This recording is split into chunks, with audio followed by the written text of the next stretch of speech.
Abra sua Bíblia, por favor, no Evangelho de Mateus, capítulo de número 3. Evangelho de Mateus, capítulo de número 3, nós vamos ler somente o versículo 9.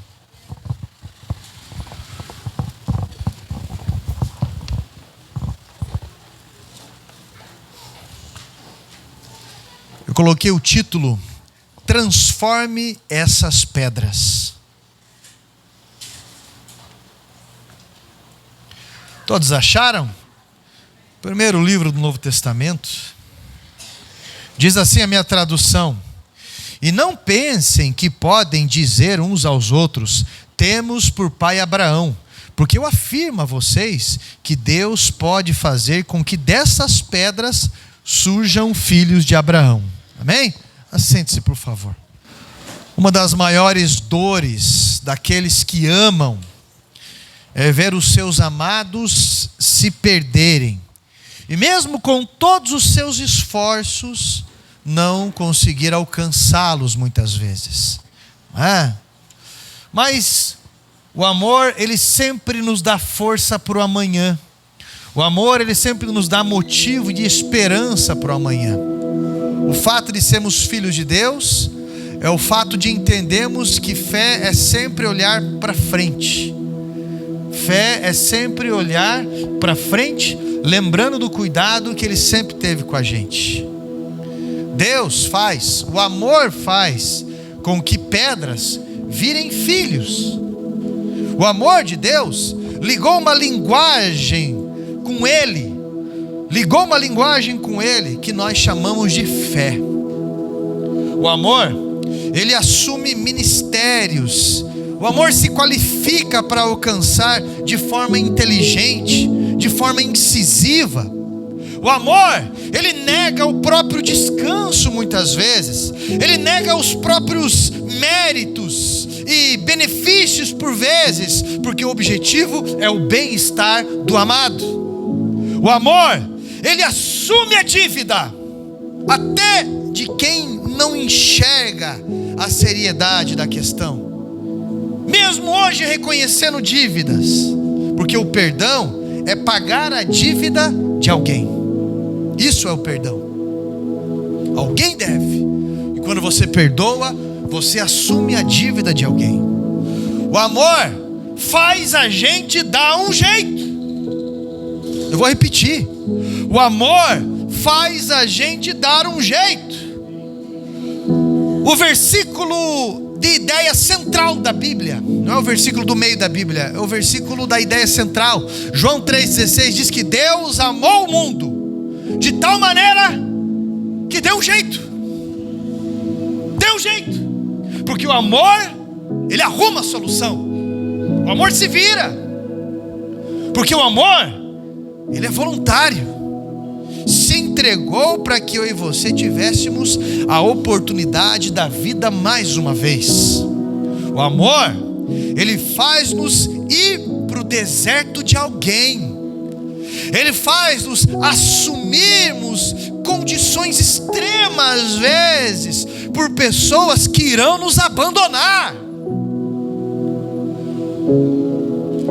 O último gesto de Jesus antes da cruz, um dos últimos gestos, foi na hora da Santa Ceia, quando ele lava os pés dos discípulos, e ele lava os pés de Judas, que ele sabia que iria o trair. E ainda assim, ele estava dando oportunidade. Por quê, pastor? Porque a prova do amor é a disposição. Aliás, está lembrando, né? Porque não tem como a gente não se incomodar. Diz que se importa com o Brasil, diz que está incomodado agora com as eleições, mas foi um covarde, nem foi votar. Não teve uma manifestação em rede social. Isso é mentira. A não ser quem não transferiu ou coisa e tal. Porque a prova do amor é a disposição. João Batista, ele está num deserto. João Batista, ele está num lugar improvável. João Batista negou a própria vida, come mel silvestre e gafanhoto, vive da forma mais simples para poder alcançar o mais simples. simplesmente como extensão também do amor de Deus, para ligar homens aos céus através do arrependimento. A prova do amor é essa disposição. E João Batista, ele nos ensina o que é ir para um deserto para que pessoas sejam salvas. Você está entendendo? Amém? Ele nos ensina a viver no lugar em que a fé ditava o próximo passo. E o que eu quero falar com você um pouco hoje aqui é sobre esse chamado de fé e objetivo. Primeiro ponto: fé é dar o passo pelo que ouvimos de Deus. Não é o que enxergamos fisicamente primeiro, é dar o passo e Deus se responsabiliza em colocar o chão à nossa frente. E na medida em que você pisa, Deus põe o chão, mas tira o chão lá de trás. Porque fé é um caminho sem volta. Fé é para frente. Uma vez você se desenvolvendo na fé, não tem como você voltar. Se você quiser voltar, a sua vida perde o teor, o sabor, a vida, a existência. Hebreus 10, do 38 e 39 diz: todavia o meu justo viverá pelo quê? Pela fé. Se ele retroceder, nele eu não me agradarei, a minha alma. Nós, porém, não somos daqueles que retrocedem. Somos sim e são destruídos, mas somos dos que creem e são salvos. Por isso que fé é sempre para frente. Fé é sempre para frente. Fé é sempre o próximo passo. Israel, quantas vezes foi derrotado em batalhas? Israel, agora há pouco, 1945, quando terminou a Segunda Guerra Mundial, arruinados, 6 milhões só lá na Europa, mortos por Adolf Hitler. E hoje são as pessoas mais ricas do mundo. De novo. Por quê, meu irmão? Porque tem uma ligação de promessa. Fé é para frente. O que fizeram com os judeus continua existindo na África, Sudão, alguns países. Mas o porquê que o mundo não se mobiliza de novo? Por quê? Porque não põe a boca no trombone. Covardia. Povo dominado. Agora o judeu não. Tem museu do Holocausto. Judeu tem museu do Holocausto. Tem diversas partes. Não deixe esquecer. Tem filmes, documentários. Tem uma série de coisas. Fizeram um espetáculo a nível mundial. Quem aqui já leu ou já estudou sobre o julgamento de Nuremberg, na Alemanha? Incrível. Para que isso não se repetisse? Por quê? Porque fé, amor, é disposição, é coragem, é para frente. Quando você entende isso, as coisas ficam melhor resolvidas dentro de você. O pessimismo, ele não vai tomar conta da sua fala e dos seus passos. Entenda o que eu vou falar? O estômago de um cristão é a sua fé. O estômago de um cristão é a sua fé. Os demais órgãos são nutridos pelo aquilo que chega no seu estômago. Isso define a sua força. Isso define a sua resistência. Isso define um cristão de verdade. Olha para cá. Cuide da sua fé. A fé vem por onde? E ouvir o quê? Cuide da sua fé. Aquilo que você está ingerindo através dos seus ouvidos está fazendo a diferença da tua garra, da tua força ou do teu pessimismo. Por isso que nós congregamos, por isso que nós lemos a Bíblia, por isso que nós somos voluntários, caminhamos falando com Deus. Pessoa que se diz cristã e não congrega tem que rever a sua ligação com Deus, porque é impossível estar ligado a Jesus e não estar ligado ao corpo dele. É impossível dizer que tem Jesus, que está com Jesus e não está no corpo dele, porque ele é o cabeça. E quando o cabeça dá um comando, o corpo obedece. usar desculpas de pessoas com mau testemunho para não congregar é a prova de que não está ligado com o cabeça, que é Cristo. Se unir em fé resulta em força. Se unir em fé resulta em avanço, porque fé é para frente. Amém? Não tem volta, meu irmão. Tua cabeça nunca vai ser a mesma. Lucas 9:62. O que põe a mão no arado e olha para trás se torna indigno do trabalho. Olha para frente, pelo amor de Deus. Olha, pastor, mas é que não deu certo no passado isso, é que atropelou tal coisa, se eu não tivesse feito, é que aconteceu isso, e agora o que vai ser? Olha para frente, pelo amor de Deus. Qual é o próximo passo de fé? Qual é o próximo passo de fé? Tudo o que passou serviu para você caminhar para frente. Tudo que passou, amém? E uma pessoa bem alimentada, ela vai ter energia para avançar. Talvez o que lhe falta é isso, porque está fraco para avançar. Pouca fé é pouco amor. Pouca fé é pouco amor por Deus. Não existe amor sem maturidade. Os filhos, raramente, ou muito raramente, você vai ver um filho, na real, amar mais os pais do que os pais amam os filhos. Porque o amor, ele é maduro. O amor, ele é consciente. O amor exige maturidade. Deus nos amou. E nós o amamos, mas é muito distante diante do amor dele. Porque o amor é maduro. O amor, ele é assim. O amor, ele é para frente. Deus, ele não mudou o que aconteceu. Nós perdemos o Éden, nós nos afastamos dele.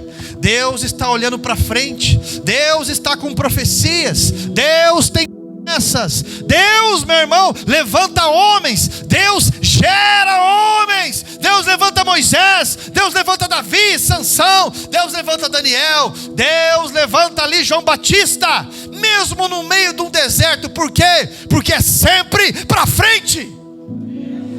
Sempre. Agora aquela pessoa que fica, pode ver, a pessoa que é muito resmungona, muito pessimista, é alguém que está sempre preso àquilo que não deu certo, aquilo que não foi, aquilo que não foi como eu gostaria. Olha, várias guerras que você acompanha, e de vários livros que você lê, poucos livros vão falar, até poeticamente, de quem perdeu, mas a Bíblia é um livro que fala das guerras perdidas. Existe o livro de Lamentações, e existem várias passagens bíblicas. Você vai ver Jeremias, o que ele fala no livro de Lamentações que fica gravado na tua mente? Quero trazer à memória o quê? Aquilo que dá esperança. Aquilo que dá esperança. Primeiro ponto, fé é para frente, meu irmão. Segundo ponto, Deus te chamou para as pedras. Pedras sempre irão surgir. A questão é como que você vai administrar elas. Como? Uma vez alguém foi conduzido a um deserto, e a proposta, depois de muitos dias de jejum naquele deserto, foi: transforme essas pedras em pães. E qual foi a resposta de Jesus ali? Nem só uma resposta lá de Deuteronômio, né? Nem só de pão viverá o homem, mas de toda a palavra. Sabe o que Jesus estava falando? A minha missão, ela é muito maior do que a minha necessidade. Você está entendendo? Porque fé é missão, além do que nós intitulamos como certos tipos de necessidade. Jesus não ia morrer de fome. A fé, a ligação com Deus, faz você dar o próximo passo. Quando ele resistiu, a Bíblia diz que os anjos vieram lhe servir. Jesus deixou bem claro que a sua missão é muito mais importante do que o alimento naquele momento. Ele poderia transformar pedras em benefício próprio, mas ele preferiu a sua missão. Por quê, pastor? Qual que é a missão? Se eu não vou transformar pedras em pães, o que eu vou fazer? Fazer o que Jesus fez, fazer daquelas pedras filhos de Abraão. Então, o que precisamos entender com isso aqui? Você não foi chamado para transformar pedras em pães, porque quem transforma pedras em pães se beneficia com os pães para saciar os seus desejos. Eu e você fomos chamados para transformar pedras em filhos, para beneficiar uma nação, um colégio, uma faculdade, uma geração. O desafio tem muitas pedras. O que você vai fazer? Já cantou o hino nacional ou não? Já cantou o hino nacional, né? Onde você está? Já cantou o hino nacional? Verás que um filho teu não foge? E aí, o que você está pensando? Para que Deus acende uma luz? Na claridade? E aí? Verás que um filho teu não foge à luta? Eu não fui nem votar. E aí? E agora? A vergonha já passou. Agora o próximo passo é olhar para frente. Porque, como diria Martin Luther King, o problema não é o grito dos maus, o problema é o silêncio dos bons. O grande problema é essa covardia. Mas fé para frente. Você está entendendo o que eu estou falando? Você está entendendo o que eu estou falando? Amém? Meu irmão, as pedras irão surgir. O desafio é que tem muitas pedras. O que você vai fazer? O que você vai fazer é que as pedras, elas exigem movimento. A sua reação para com aqueles que estão com problema determina como Deus reage quando você está com problema. Ei, tem uma pedra próxima a você. A terra inteira está ferida. A carta de Romanos capítulo 8 versículo 22 diz: porque sabemos que toda a criação geme e é juntamente com dores de parto até agora, mas Jesus te chamou. Mateus 10:8 diz: Jesus ordenou aos discípulos, olha que Jesus ordenou: curai os enfermos, limpai os leprosos, ressuscitai os mortos, expulsai os demônios, de graça recebeste e de graça dai.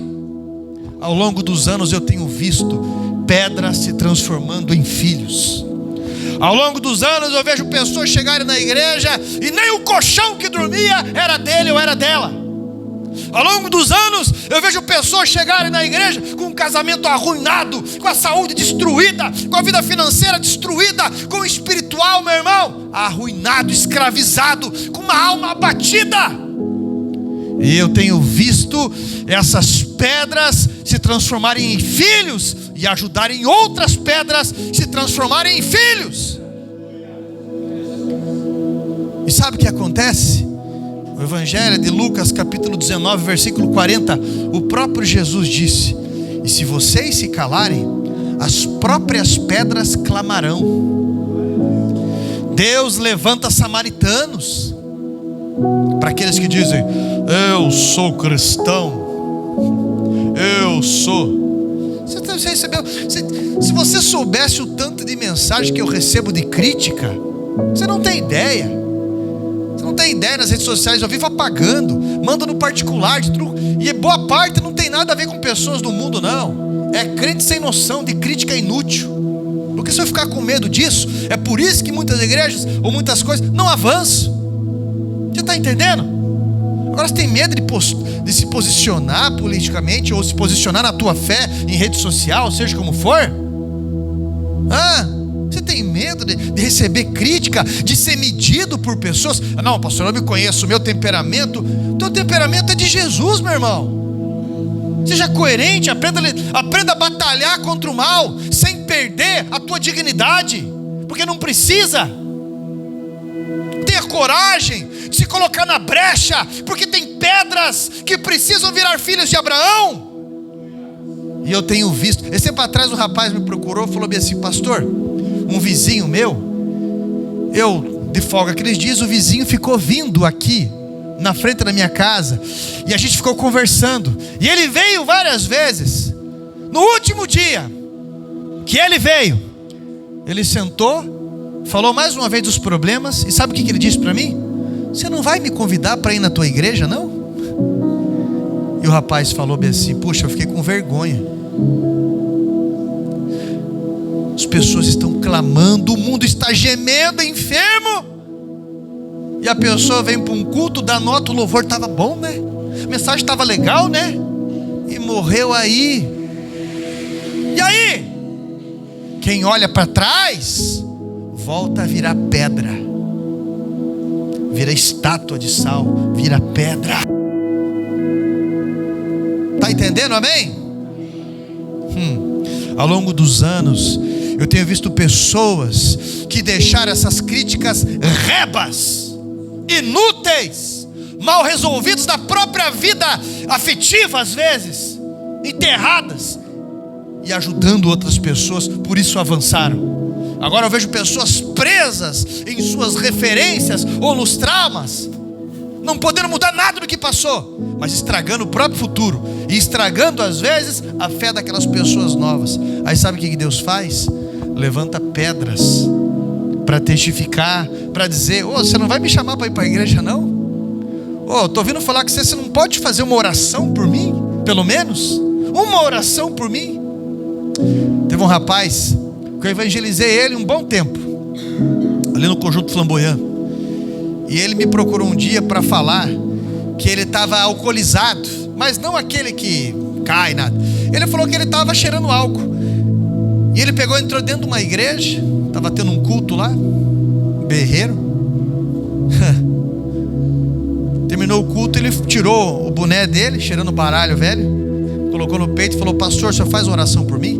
O pastor desconversou, foi conversar com outra pessoa, e ele foi de novo: pastor, eu só queria uma oração. Na terceira vez, o pastor virou as costas para ele, ele falou: escuta aqui, cara, você não é digno de estar aqui, porque você não deve negar oração nem por um cachorro. Está fechada a igreja. Os anos se passaram. Você está entendendo o que eu estou falando? Sobre pessoas voltando a virar pedra. Você está entendendo a seriedade disso? As pedras estão clamando, e Satanás fará qualquer coisa para tentar sabotar esse projeto em sua vida. O Evangelho de Lucas, capítulo 15, ele fala de 3 tipos de perdido. Ele vai falar da ovelha perdida, da dracma perdida e do filho pródigo. A ovelha perdida é aquele que saiu por alguma brecha, por alguma questão, e que precisa ser buscado, entendido, escutado. A dracma perdida é aquele que é uma moeda, não tem consciência do seu valor, precisa ser evangelizada, envolvida, instruída. A ovelha perdida, o filho pródigo, é aquele ou aquela que saiu por orgulho. E quanto mais você vai atrás, mais você perde. É aquela pessoa que o orgulho leva essa pessoa a se isolar. É só Deus para entrar no coração. Mas quando volta, nós temos que estar de braços abertos para receber. De braços abertos para receber. Qual é a pedra próxima a você? Quem é essa pedra próxima a você?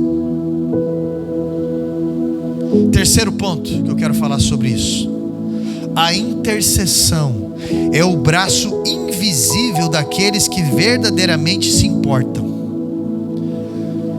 Em Êxodo, capítulo 17, versículo 12, Moisés, com a ajuda de Ur e de Arão, ele estendia os braços intercedendo pelo povo de Israel, quando Josué e os guerreiros de Israel combatiam contra os amalequitas. Quando Moisés, ele abaixava os braços, o povo de Israel começava a perder. Ele levantava intercedendo, o povo começava a vencer. Olha o poder da intercessão. Então Ur e Arão seguraram os braços, mas os braços de Moisés eram pesados. Então eles pegaram uma rocha para que Moisés sentasse, e também sustentavam cada um na sua lateral. Essa rocha que sustentava, ela tem um nome. Você está entendendo a simbologia de tudo isso aí? A lógica, onde nós temos que nos apoiar? Os braços de Moisés eles conseguiam segurar, o corpo não. mas Jesus está para isso. A importância da comunhão, a importância do objetivo da intercessão. Você tem o direito de ser escondido por Deus, e Ele usa pessoas para isso também.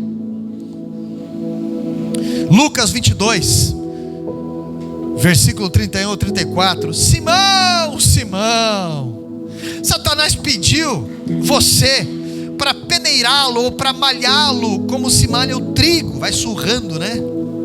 Mas eu intercedi por você para que a sua fé não morresse, e quando você se converter, fortalecerá os seus irmãos. Pedro estava 3 anos com Jesus e não era convertido. O que ele tinha ali era uma arrogância. O que aqueles homens ao redor de João Batista tinham não era uma conversão apenas, não era uma conversão, desculpe, era apenas uma religiosidade, dizendo que tinham o sangue de Abraão. Mas na verdade esse sangue que eles diziam ter de Abraão não valia de nada. Mas nós temos nas nossas mãos o poder da intercessão. Um dia Satanás pediu a minha alma para se malhar como se malha o trigo, mas Jesus, Ele colocou pessoas para interceder por mim. Essa semana eu estava conversando com um rapaz que já está com uma certa idade. Falo rapaz, né? Mas já está com uma certa idade. Eu falei, ei, chega de algumas coisas, né? Chega, né? Agora de você começar a deixar algumas coisas, assumir certas posturas. Ele chorou, bateu no peito e falou, pastor, Deus está me chamando. Deus está me chamando e eu estou retardando um monte de coisa. Ele tem se apresentado a mim, pastor.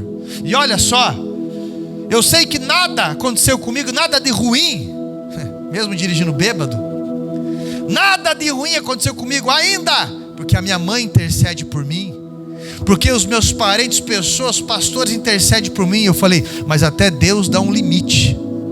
Até Deus dá um limite. O que Pedro Simão tinha ainda não era uma conversão, era uma arrogância, como de algumas pessoas que não tomam postura. O que aqueles homens ao redor de João Batista tinham também não era uma conversão, era só uma petulância. Mal sabiam eles que João Batista era um intercessor ali. Presta atenção no que eu vou falar agora. Campeões fazem algo que odeiam para criar algo que amam. Eu vou repetir. Campeões fazem algo que odeiam para criar algo que amam. E quando eu vejo pessoas, o resultado disso, daquelas pessoas que estavam perdidas num abismo, uma depressão. Hoje eu escutando um testemunho de um rapaz que tinha crises de ansiedade, crises de pânico, indo em psicólogo, psiquiatra, tomando remédio, um monte de coisa, e no discipulado sendo curado, no discipulado de homens foi curado, testemunhando hoje e estimulando outras pessoas a irem. E falou, pastor, mas só dá para ir homem? Eu falei, mas tem um de mulheres também. Isso dá ânimo para você acordar cedo. Isso dá ânimo para você ir dormir tarde. Isso dá ânimo para você dedicar todo o dinheiro que está no teu bolso. Isso dá ânimo de você se aplicar, porque você está transformando uma pedra em um filho. E um filho de Abraão. E um filho de Abraão. Campeões fazem algo que odeiam para criar algo que amam. Ninguém gosta de desertos. Ninguém gosta de restrições. Ninguém gosta de sair da zona de conforto. Mas você ama alguém e precisa entender a sua responsabilidade no mundo espiritual com essa pessoa. Hoje eu quero fazer um apelo pela tua vida. Eu quero fazer um apelo pela tua postura, como eu fiz hoje no culto de manhã.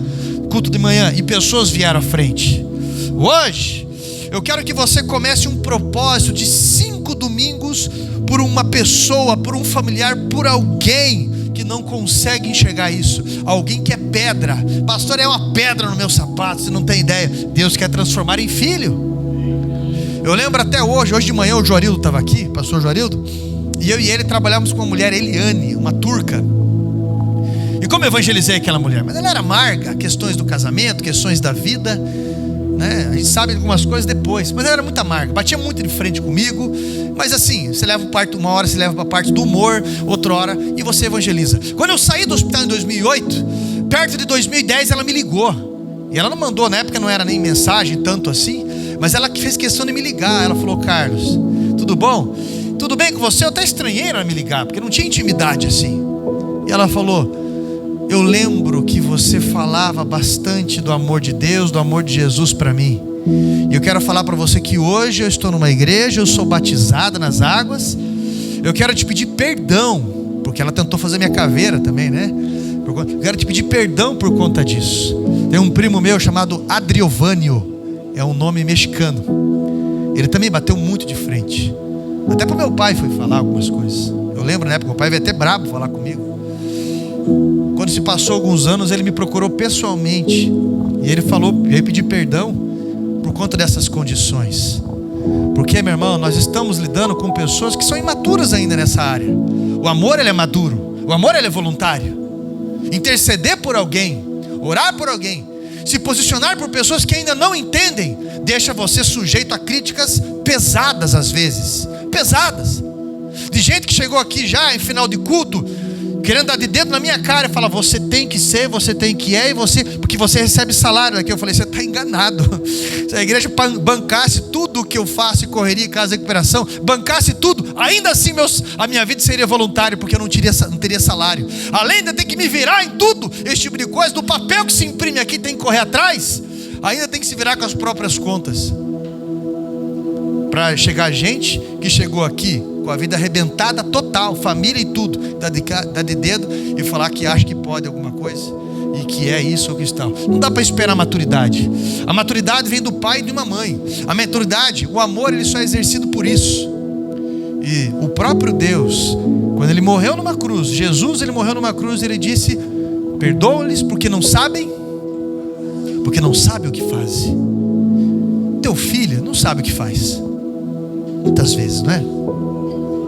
Teus pais, teu vizinho, aquela pessoa lá no teu trabalho não sabe o que faz direito. É uma pedra no meu sapato, pastor. Cada vez que eu chego lá, meu Deus do céu. Pois agora você vai descobrir o poder da intercessão. A palavra de Deus fala no livro de Deuteronômio sobre o sacerdote, o sumo sacerdote. E ali ela vai falar da vestimenta do sumo sacerdote, as pedras preciosas que ele tinha no peito.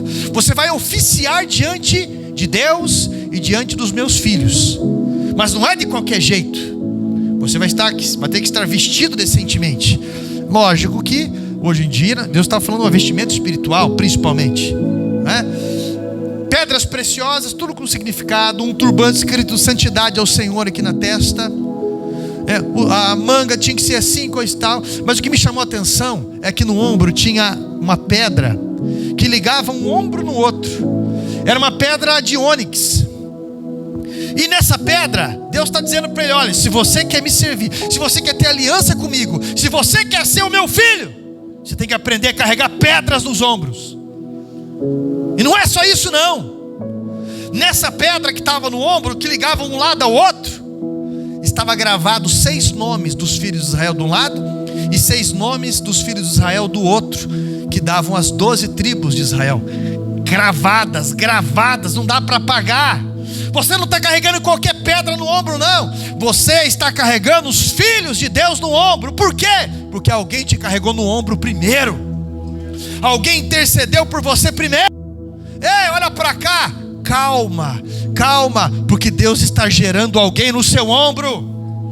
Pode ser a criança que você ajuda a cuidar hoje, pode ser o vizinho insuportável que pela fé você suporta, pode ser aquele cônjuge, filhos, sei lá, na faculdade, em qualquer lugar. Mas Deus te dá ombros fortes pela fé. Você está entendendo? Só uma pessoa está entendendo? Glória a Deus, glória a Deus. Eu quero que você se coloque em pé agora. Uma moça, eu não lembro o nome dela agora. Às vezes com o nome eu falho muito, estou com a memória, minha cabeça muito cansada. Às vezes eu não estou lembrando de coisas básicas.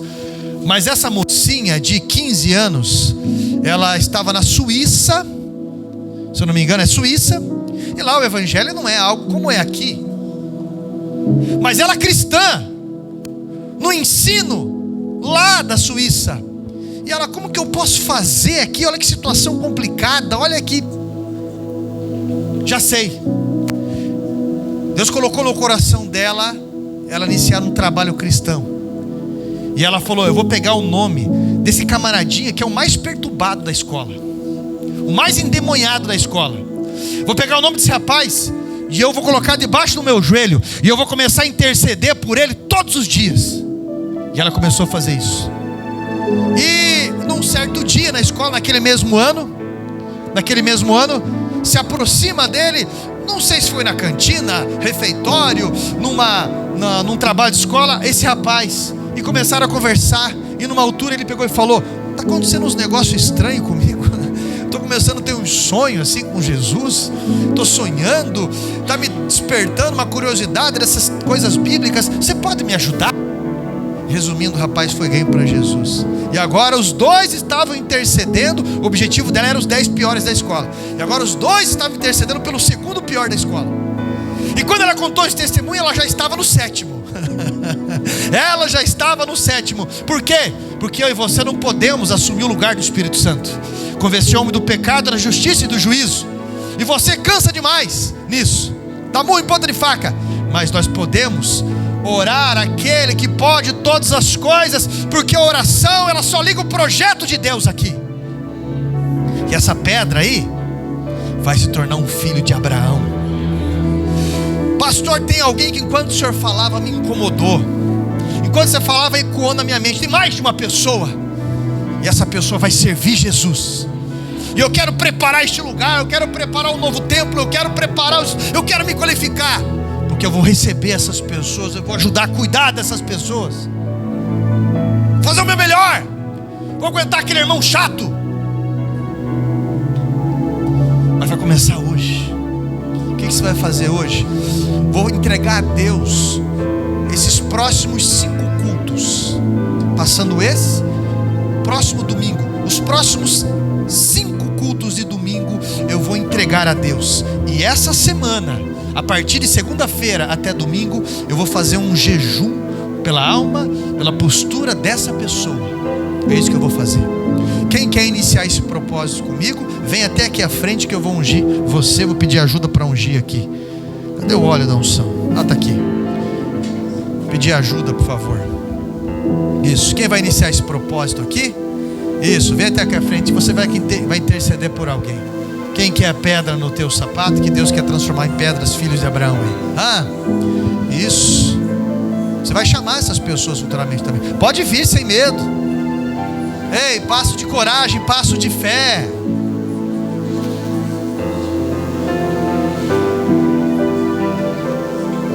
Olha quanta gente, que maravilha, que benção, entendendo o propósito de Deus.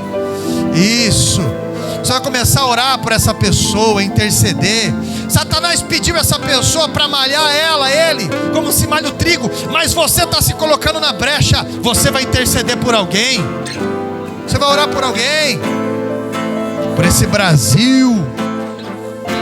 Vai fazer alguma coisa. Deus é na tua vida, meu irmão. Deus é na tua vida.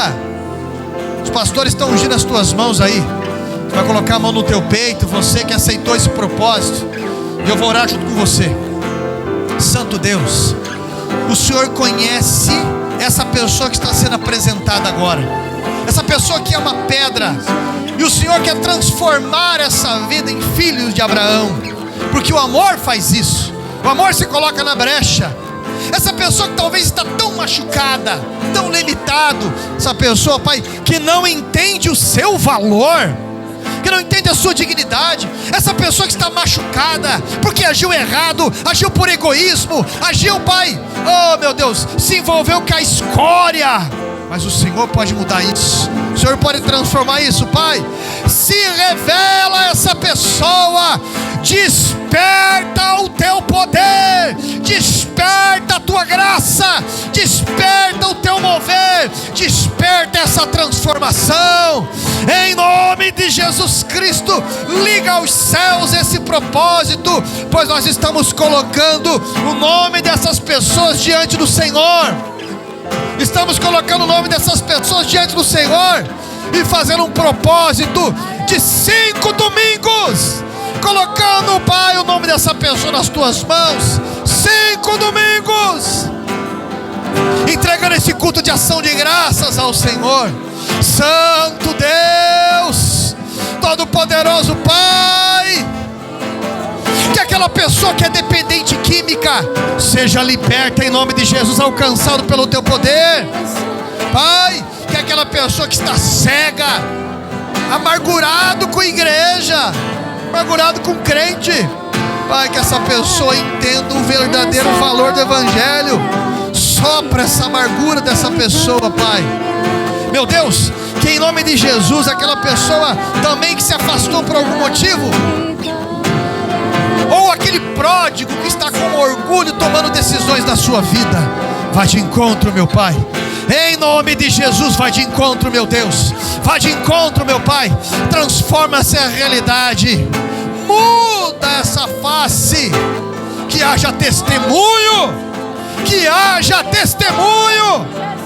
Que haja vida. Que haja luz. Que haja luz. Que o Senhor coloque as coisas no lugar, meu Deus. Meu Deus.